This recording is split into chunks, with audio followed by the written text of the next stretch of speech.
All right, welcome. Hello, Big Blue World. It's Britt Boles. Welcome to another edition of Blue Biographies. This is episode 2 with Kara Gilbert. Hi, Kara. Hi, Britt. Hi. Thank you so much for being here. So if you're new to this series, Blue Biographies is a way for us to witness stories and blue adventures from growers, dyers, farmers across this big blue planet. And Kara, I'm really honored to have you here. You're really important to me in my own indigo personal story because you introduced me to my very first indigo plant. So I had worked with the powdered dye but never seen the plant, didn't know it could grow in Oregon. And Kara, I call her my indigo fairy godmother because she's the reason that I'm growing blue. And I'm really honored to have you here, Kara. I want you to tell us a little bit about where you live, where you farm, a little bit about Vibrant Valley Farm, maybe how you got into growing indigo a little bit, and the type of indigo that you grow. All right? Absolutely. Well, first off, thank you so much for having me. Thank you. I feel very humbled to be able to be a part of this conversation. I feel as if more now than ever, we're in a place where art and creativity is so important, and especially to share the process and to understand and work together and conceptualize like what it means to be a creator in a really weird time of history. Just want to say that. Yeah. So yes, I own Vibrant Valley Farm, 8 acres on Sauvie Island, just outside Portland. We do vegetables, flowers, and indigo. So we keep in that order. We are very busy with our vegetable production, about 5 acres, do a couple acres of flowers, and then we do about like a quarter acre or so of indigo. That's a lot. Yeah, it's about 10,000 plants this year. I think we'll have a little bit more than that. We grow Persicaria tinctoria. We're also growing another offshoot of that, the Senbon. Hey, also Indigo Farah. We're going to try and grow an epipot some this year. Seeds in which I got from Brittany. And yeah, we're growing a lot of other dye plants, many of which are from Grand Prismatic Seed. So tons of like Dyer's Cameo and Coreopsis and Weld. Hopi sunflowers, marigolds. Yeah, we're really excited. We're trying to really focus. The goal ultimately at this point is for us to highlight and celebrate slow fiber and fashion and dyes and use the ethos that we have for growing food and flowers in the same vein as how we're growing indigo or any other dye plants. Really sticking to what it means to be a farmer, what it means to be a steward of the earth, and trying to have as much of a holistic system as possible with that. That's so wonderful and exciting because as far as I know, your farm, you do veg, you do flowers.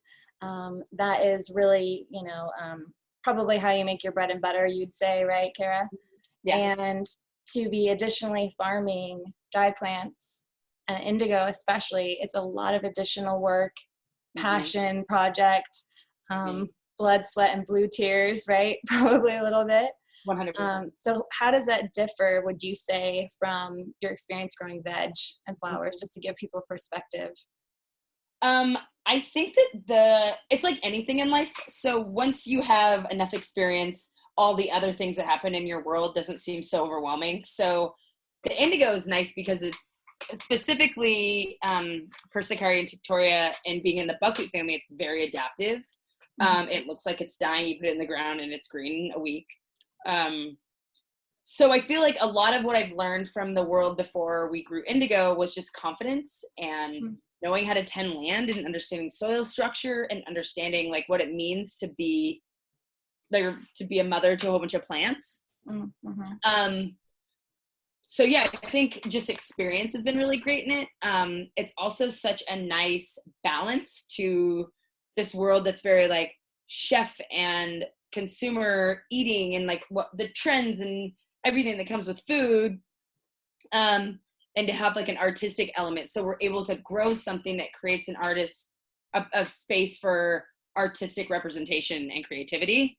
And that feels, it's like anything that we can grow, we grow because it's exciting. And so to have something else like indigo is just such a nice edge, and it's different. And, you know, as we're getting our systems filled out, like what we're making per capita for the indigo there's so much potential there. It's just figuring out how the hell to do it.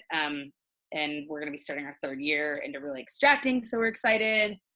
We're cleaning indigo right now, just really looking at it, how we look at the whole farm, but like scoping. So like even how we organize, like Vibrant Valley Blue, it's like using a lot of the techniques that we did to build Vibrant Valley Farm and the vegetables and the flowers. And so taking what we've learned, but creating space for more and new things. It's been really exciting. That is very exciting. It's so exciting to have a local blue product. And I know you're working on expanding opportunities for people to have access to that product. But would you also, just for people who are wondering on a larger scale, summarize kind of your rhythms for planting indigo, when you start your seed, when you start harvesting, what does that rhythm look like for you on your scale when you're growing? Is it a half an acre or over an acre? It's half, not even. Okay. It's about like 10,000 plants. It's just hard to tell because it's like spacing is so different for everybody. Right.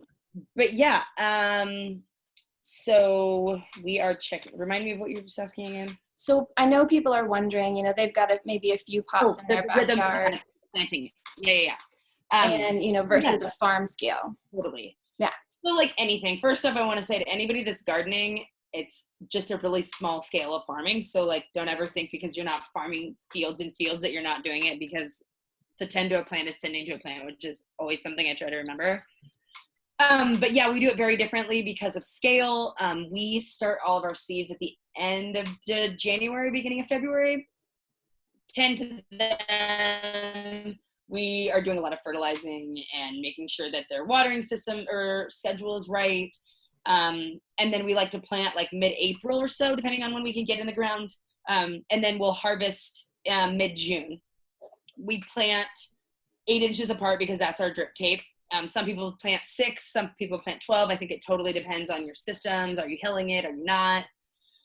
And so for us, 8 inches. We do really long rows. We do 3 rows per bed. Our beds are 54 inches on. And yeah, what else about the actual planting?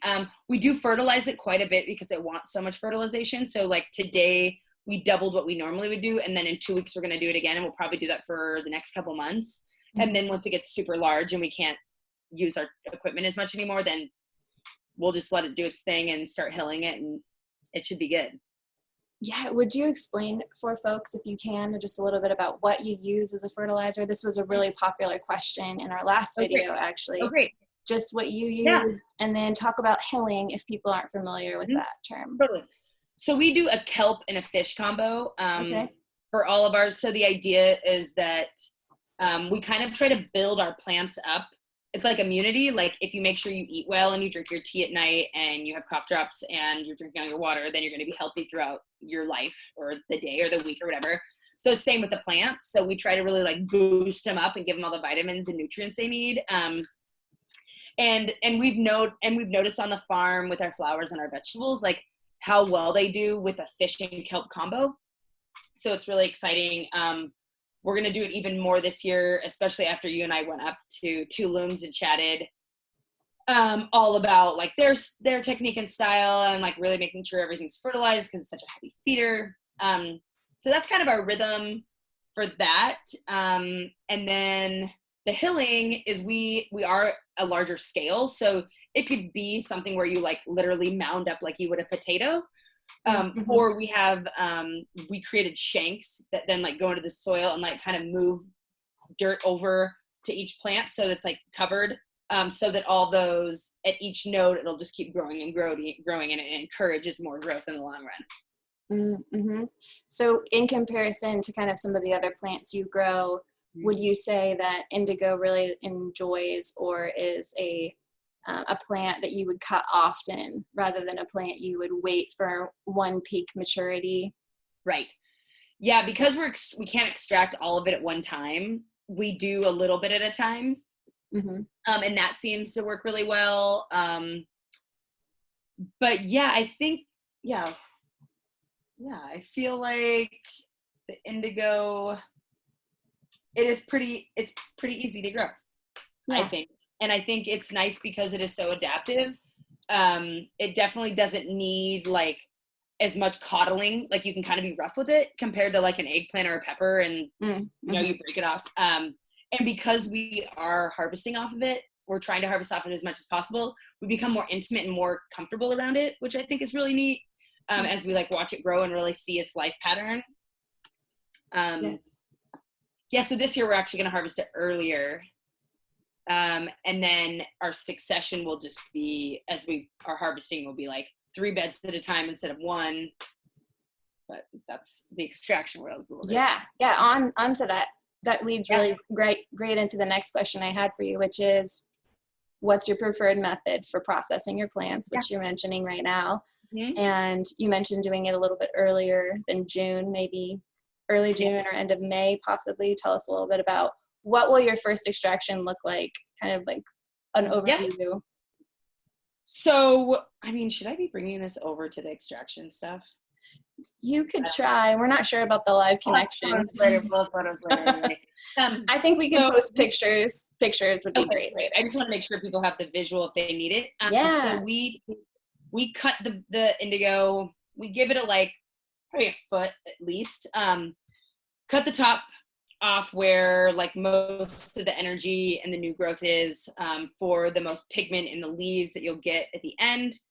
We put them in big super sacks, like white sacks that then go into like an IBC tote, that it can be extracted in. It's called an aqueous extraction. So the indigo hangs out in the water for a while. It starts to turn this, like we call it like mermaid blue, almost like a glacial lake or something like that.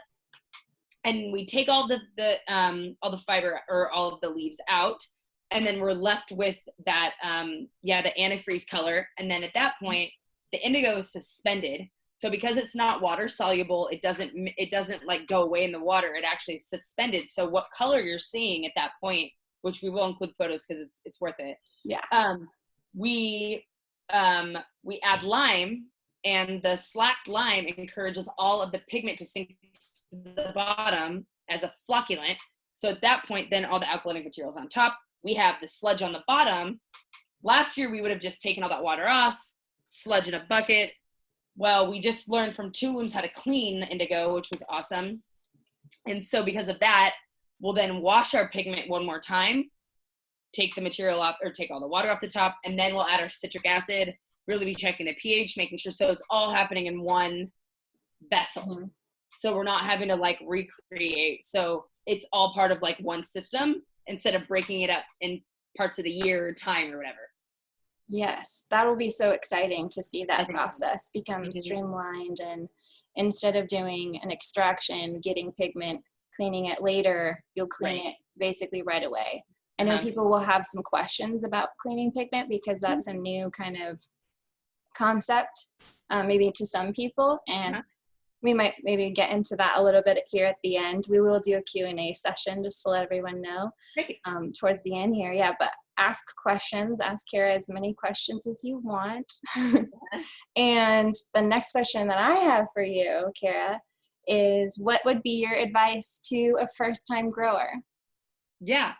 I would, my advice, not to be too hard on yourself. Not everyone has to be like a professional planter. It is like so inherent in our lives as humans, to know how to like deal with plants at the end of the day. So I think that's really important to remember. Making sure that your soil is fertile, that you fertilized it, that it is in an area where you can really see it. If it's like, don't put it in a corner of your yard that you don't ever go to. Like make it so it fits in your life. It's like having a kid. Like you can either like be in your kid's life or the kid can be in your life. Make sure that it's like within reach of where you're at in your yard. I would say to like start it from seed, because I think that is really important to see the entire process and to understand what it means to go a little bit bigger and broader in the overall like just what it means to like be growing indigo and charge for that, you have a better understanding of its whole life process, which then gives you perspective on economics and whatever. So I think starting by seed is really important. I think that, of course, if you're going to grow, you should probably do some fresh dyeing, which is really exciting. I would say play around with it, like look at it, like get intimate with it. I think it's like anything in our lives, the more we know about it, the more intrigued we are and excited and motivated. And I think that is that's always my advice. Like be the inner child that you are and just have fun and try it. Like you don't have to grow 10,000 plants your first year ever, just right. Like be a wild person. And I think that always just gives you a string of confidence that you might not normally have. And just let it be okay if you mess up, but you're going to be fine. I mean, this plant is so awesome in that way. Like you can literally take cuttings that you've already stripped the leaves from, and then like they'll reroot as we do in our classes. So I think that's really important, just to know the adaptability of it. Yes, I hear that word a lot with this particular plant, and I love that you're echoing the adaptability, the really the thrive to grow that this particular type of indigo has. It'll be really, really cool to see your comparisons with the other indigo-bearing plants like Indigofera fruticosa. Yeah. That all goes well. I love hearing you talk about the seed being really important, as a farmer. I'm sure you could wax poetic for many, many hours on seed. Totally. Yeah. It's important. It's important. It's everything, right? It's the source. So I'm hearing you say that source is really important to you. And when you connect to the source, you can't really mess up, right? You can't go wrong. Right. And like anything in life, also letting yourself mess up and see what you learn from it. Like, I think there's something really beautiful about being able to do something like this for fun and not for like your job, because then you don't have as many, your ego doesn't get destroyed as fast. Less pressure. Yeah. Less pressure. Great. That's what I meant. That's a great answer.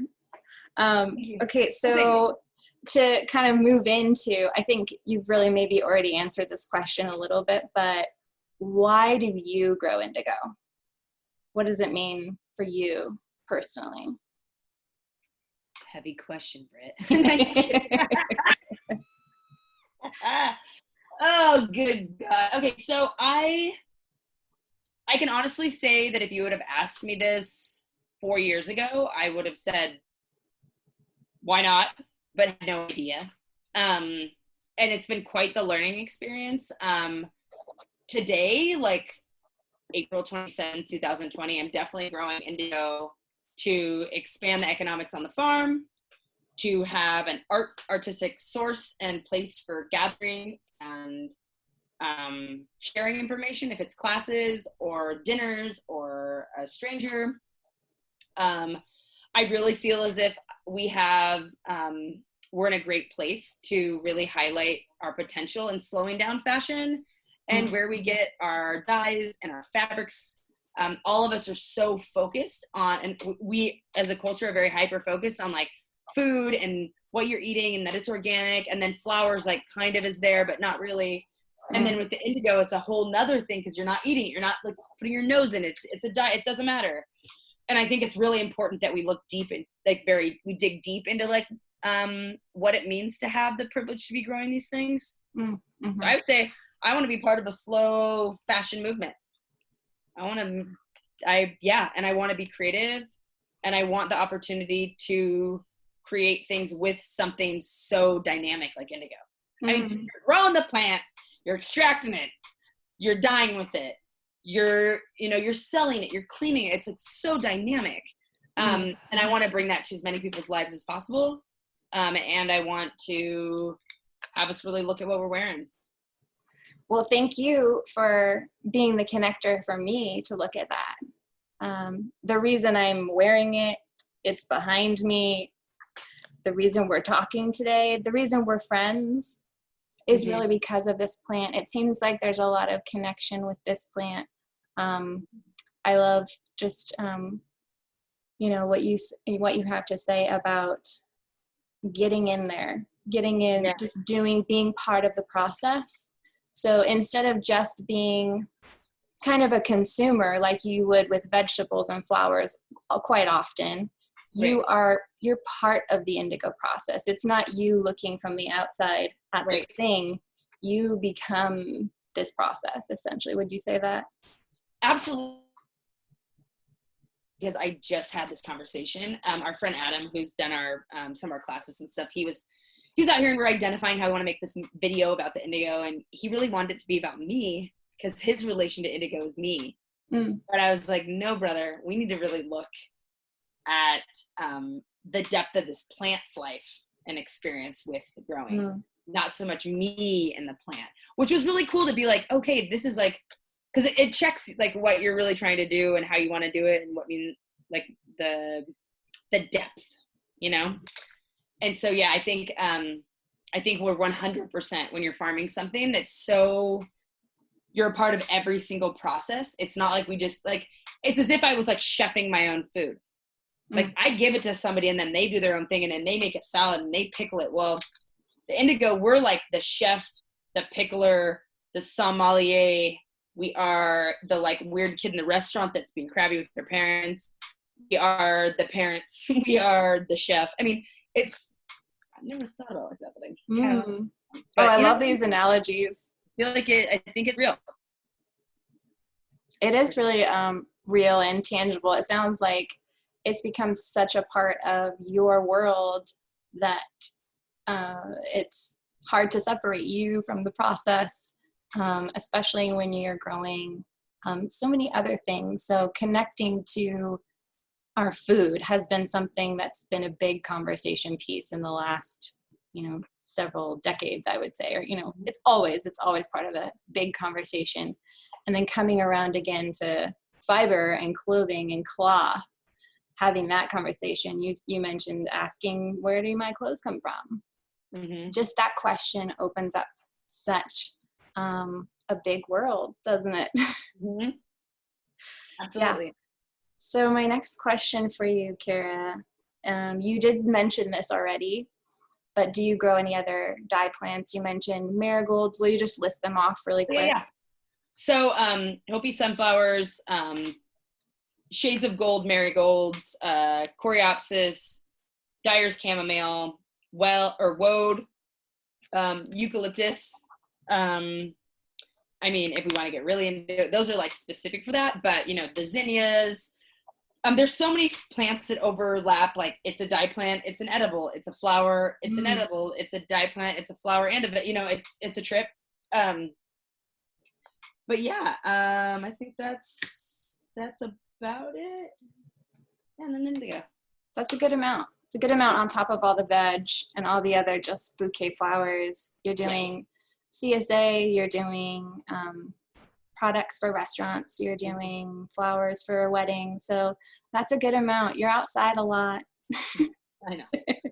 Just right where you like to be, huh? And then can you go in a little bit more? I know we've had this conversation a lot, you and me, about what impact it's had on your community.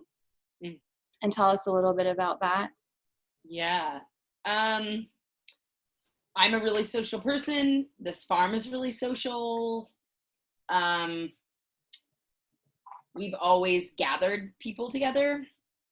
And I think that having a space for people to express themselves artistically in community for a day has been like very impactful.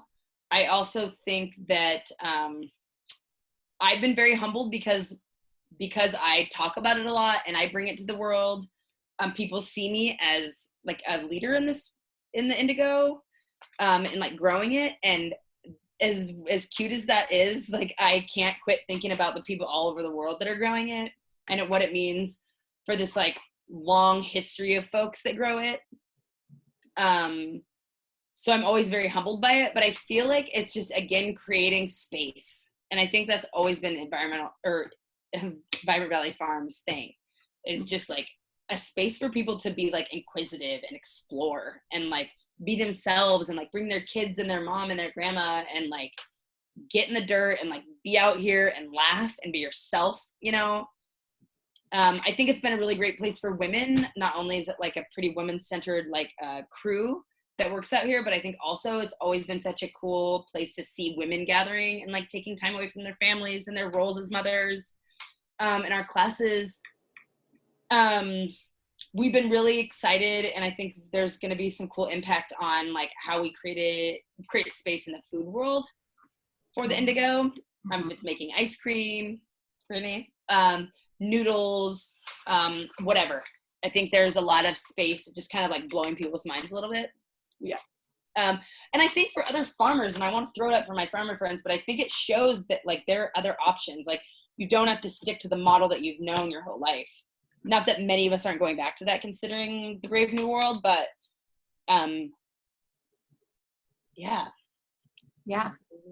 So I love that you mentioned this other option for the growing community at large, not just people in their backyards, but other farms, to start looking at this model as another way to impact community. So food is always bringing people together. You do such a great job of that at your farm, bringing people together. Saying it's a social place would be an understatement. I know that a lot of people are missing being there right now with you on the farm.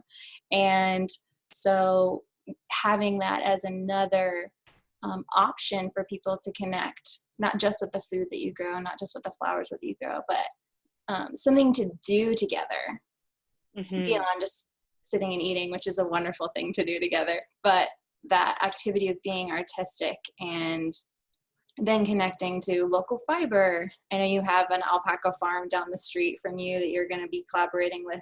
Yes? Yep. Yeah. Yeah. So that's really exciting to see all the other ways you can cross-pollinate and collaborate. I know people are really wanting to hear the story about that indigo pasta because I posted a picture about it. But maybe we'll save that to for the last bite, the last juicy indigo bite. So I have just one more question, kind of related to your experiences. Is you mentioned Grand Prismatic Seeds has a lot of dye seeds that you utilize. What would you say are other influences that you've had? Maybe who introduced you to indigo? Who do you learn from? Resources, books, anything that you would recommend? Yeah. So we got started because Elaine and I were teaching, or we were hosting classes for Wildcraft, and Chelsea suggested that we talk to the folks at the Museum of Contemporary Craft, or School of Contemporary Craft, something like that. I think it's not there anymore. Anyway, so got us connected because they were doing last exhibit with Roland Ricketts, who ended up is another resource and an incredible man and father and teacher partner in the world who does a lot of indigo. So he was able to come here. So that was super influential to see, like, have this like guru that we didn't even know was so cool and like had all this influence to be like on the farm and like such a great resource. Wildcraft has been great, really creating a space for us to teach, get to know each other. I'm inspired by your work. I'm inspired by a lot of like dyers on the East Coast, on the West Coast. I think people all across the board that are doing different things, different techniques. I'm really, really inspired by those of us that are using non-chemical natural dye because it's not the same and it doesn't look the same, and it's like anything. The more natural, it's more subdued. It's just different. So I think that's been really cool. The plant has taught me so much about like breaking all the rules and being intuitive. I think Michelle Garcia, that class we took in SF in Berkeley was awesome. Yeah. I'm always so inspired by the folks that we teach. I think those are some of my favorite, like, it's so neat to like meet from elders or like younger people or whatever. And like the relationships that we built, that you built through this, has been insane. So it's like, I've learned so much about myself via my relationships with other people, as well as with this plant, as well as with what I want to do for art and like the expressive, the plant.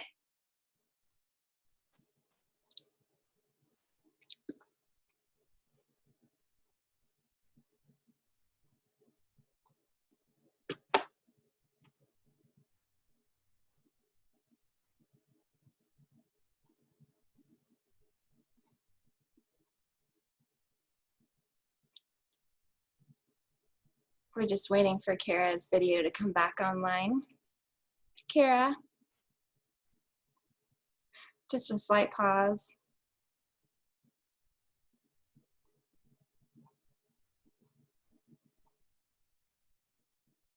Thanks for hanging out with us, and thanks so much for all your questions. I see them, and we're just gonna wait for Kara to jump back into the chat room. And I want to let you know I'm keeping track of all your questions here. And we're gonna do a little Q&A at the end. Yes, some of them have already been answered. Kara is in Portland, technically Sauvie Island, in the state of Oregon in the US. And someone else asked, is it too late to start seeds? And the answer is no, it's not too late. Absolutely not. And pretty soon you could probably direct seed wherever you are, but we're just waiting for Kara to join back in to the live video chat here since her video froze. We'll wait a couple more minutes for her to see if she can join back in. Kara, are you there? Hello, Kara.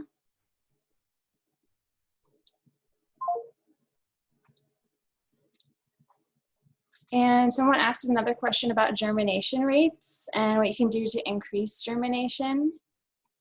I can tell you what I do personally. One of the things that will increase germination is soaking your seeds the night before you want to plant them. So just in a cup of water, put your seeds in, soak them, even a minimum of 6 hours will make an improvement. It's going to break down that outer lining, that shiny, hard lining of the shell, make it a little bit softer, a little bit more pliable, so the plant can have a chance to break through that shell. And the other thing you can do is put them on a little bit of heat. So if you have seed mats, you can definitely put them on there to give them a little boost of heat. We're going to check in with Kara and see if she can jump back into our live session here, and just answer one more question for us if possible. And Kara, if you're there, we're just checking in with her.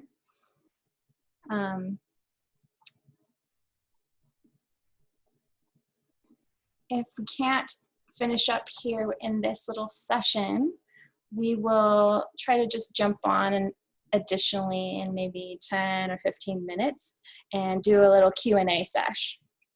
So I'm going to end this video. Thank you so much for being with us on this particular video. I'm going to check in with Kara, see if she can jump back in and do a quick Q&A for us. If her video won't connect, we could definitely do a written Q&A for you guys. Oh, I see Kara's back. Yay. Okay, so Kara is connecting with us now. So we'll just go ahead and do our last question and our Q&A right here with you all. So Kara's just going to turn on her video. Sorry, you guys. And no, you're fine. I was just doing a little chitty chat.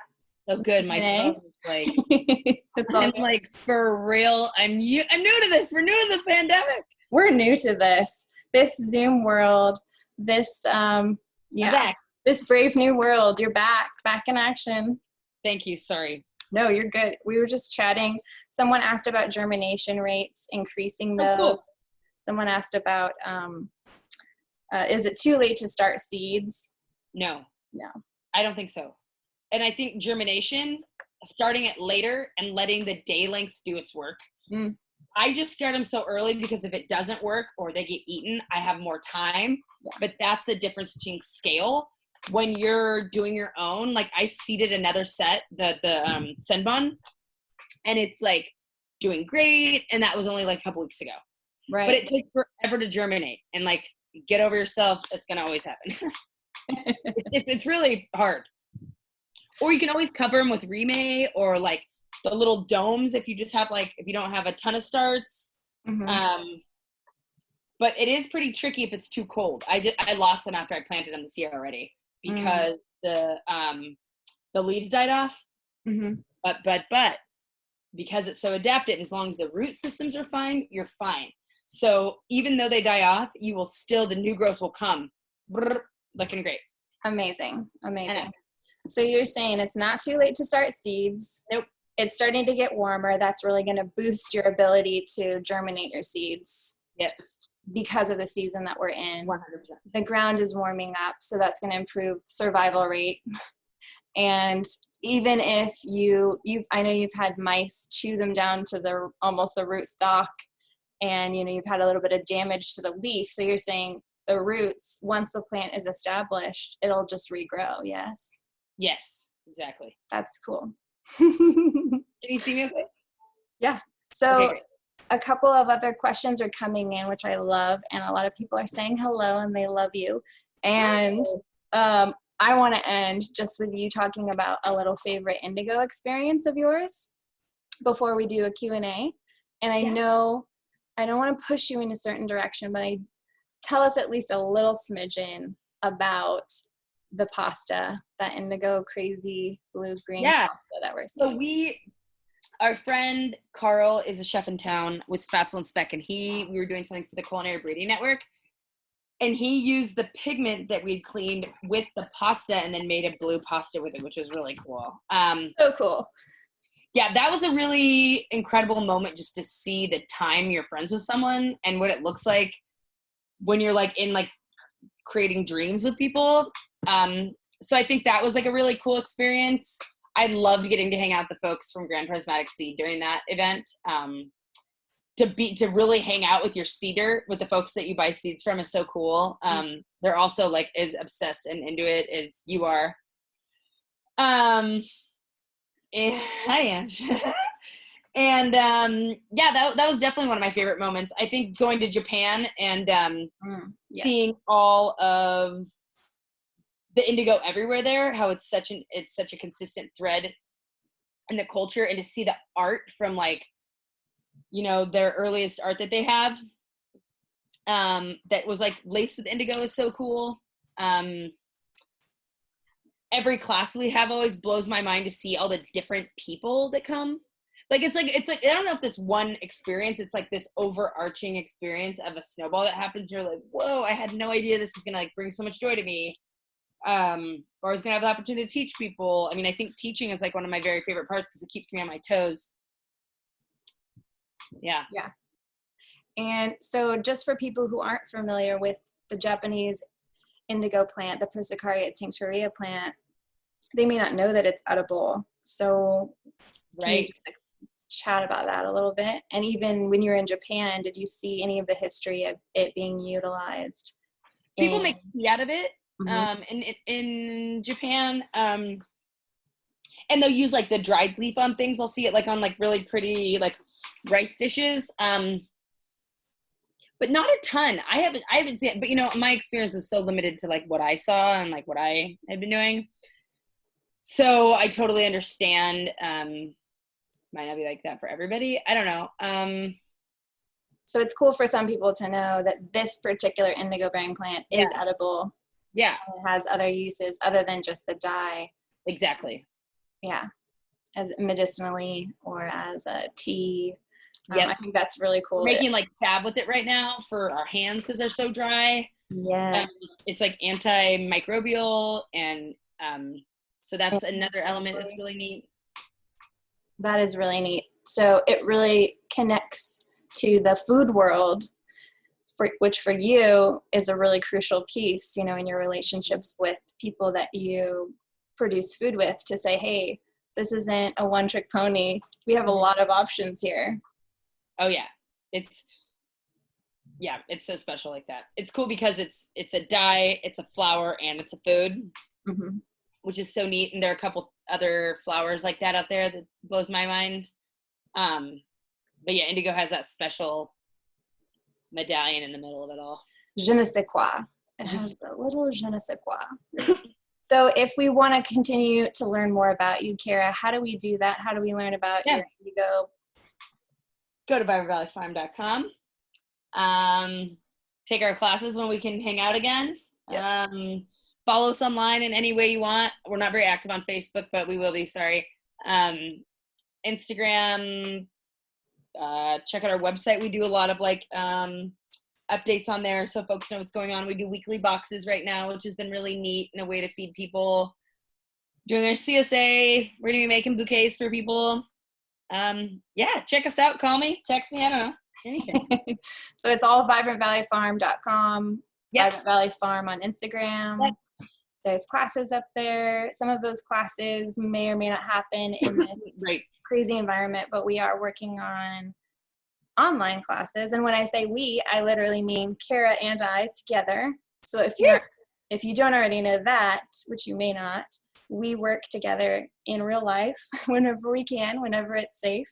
Yep. And we also are working to build and create an online series for people to experience the fresh leaf action from the safety of their homes and computer screens and tablets.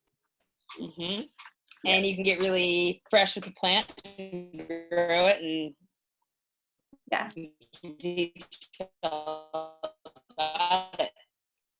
Okay, so I want to just open up a little Q&A section, and cool. Thank you for sharing your story with us. It's so interesting to hear everyone's unique perspective, and to hear your growing perspective as a farmer, I think is really important.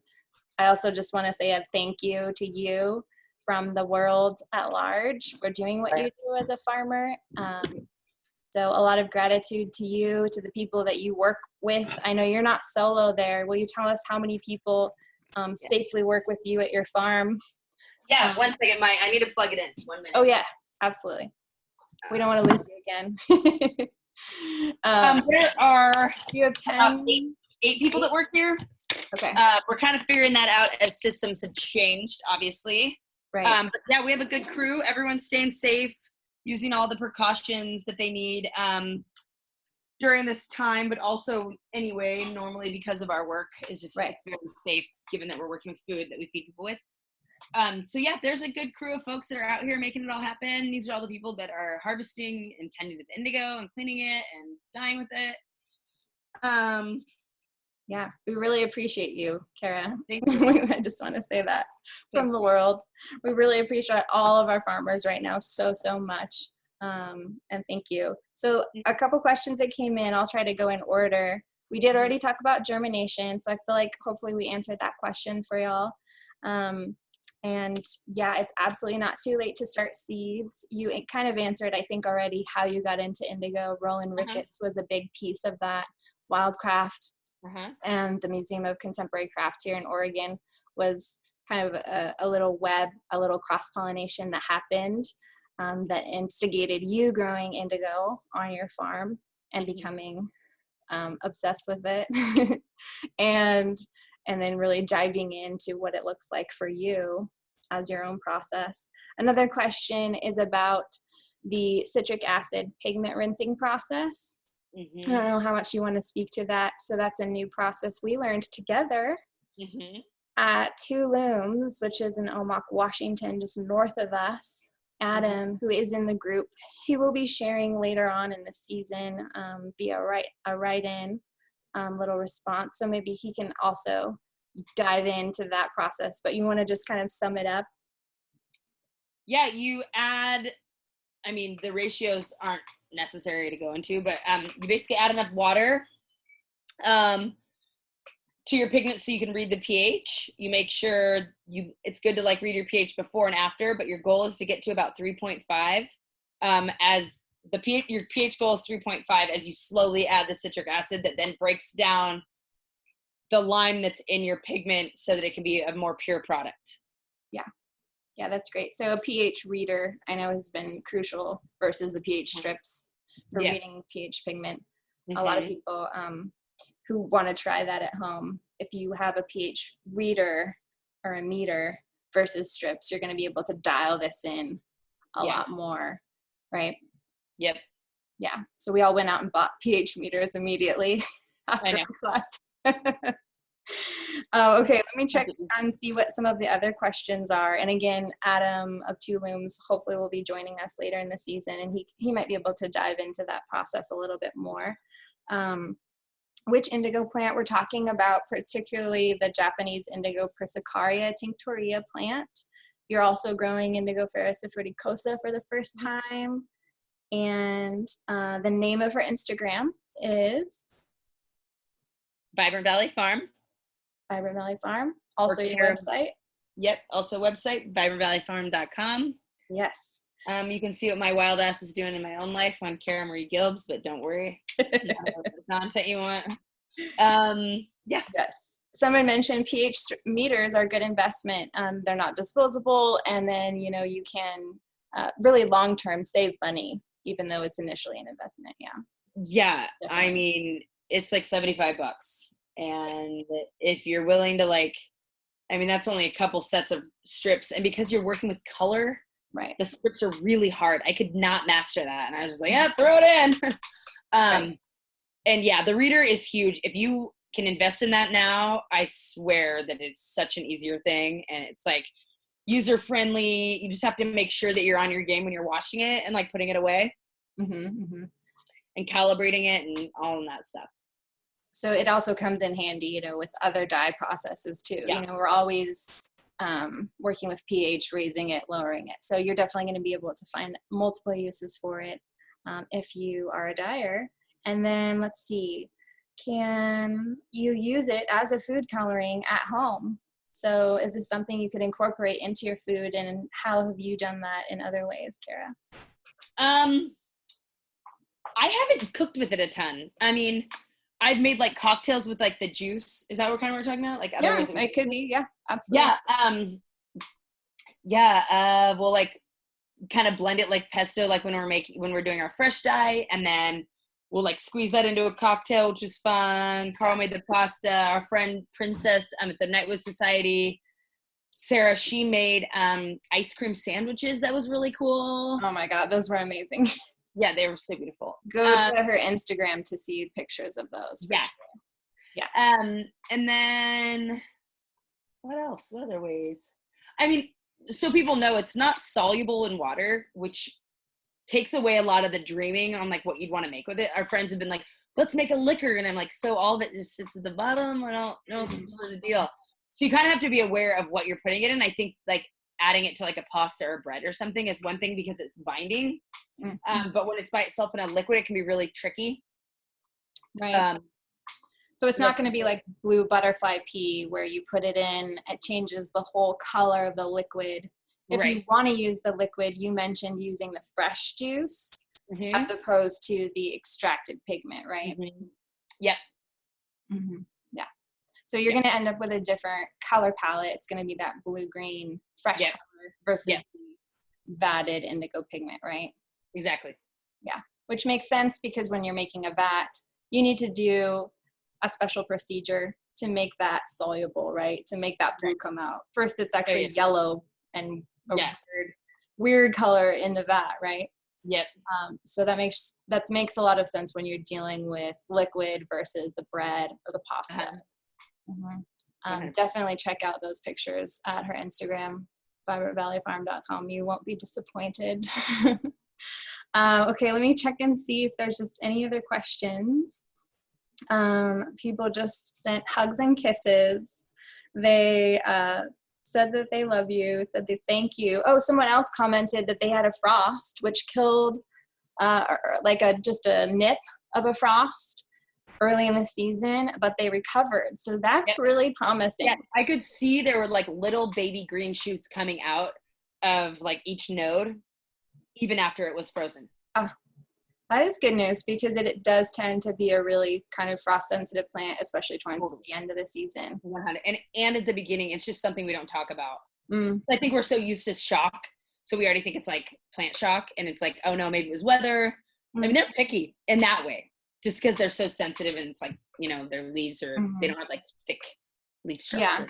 So if we get a real hard frost, that's when it's kind of game over for them. I think as long as your roots are still rocking and pretty established, then you should be good for a while. I'm going to do an experiment though on that. Okay.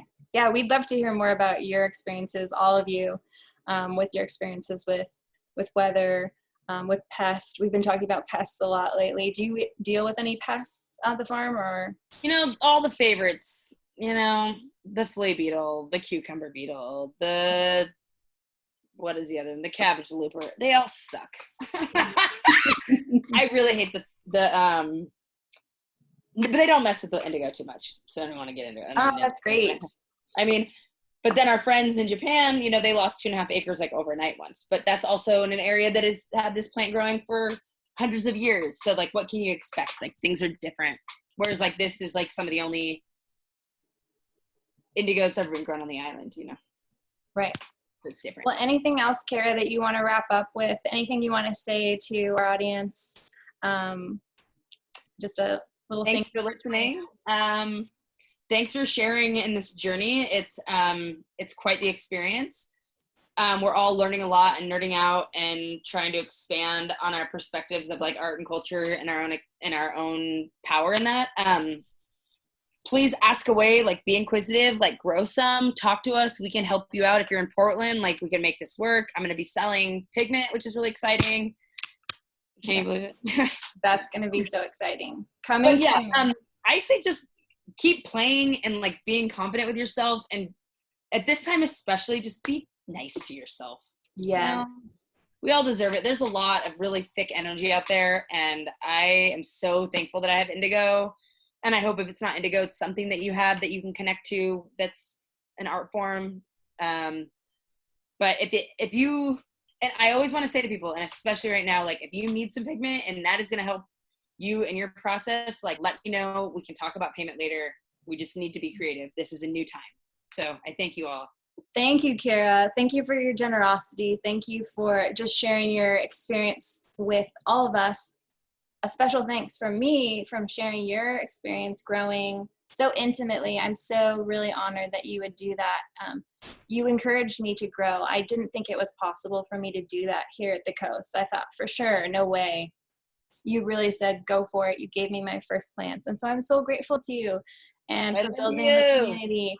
And I hope all of you are able to join us at some point again, either here on this platform or maybe in one of our online classes or maybe in one of our real life classes. Thank you, Kara. Namaste. Thank you. Thank you all so much for asking questions. Thanks for being here for another episode of Blue Biographies. And we'll talk soon. Goodbye. Love you. Bye.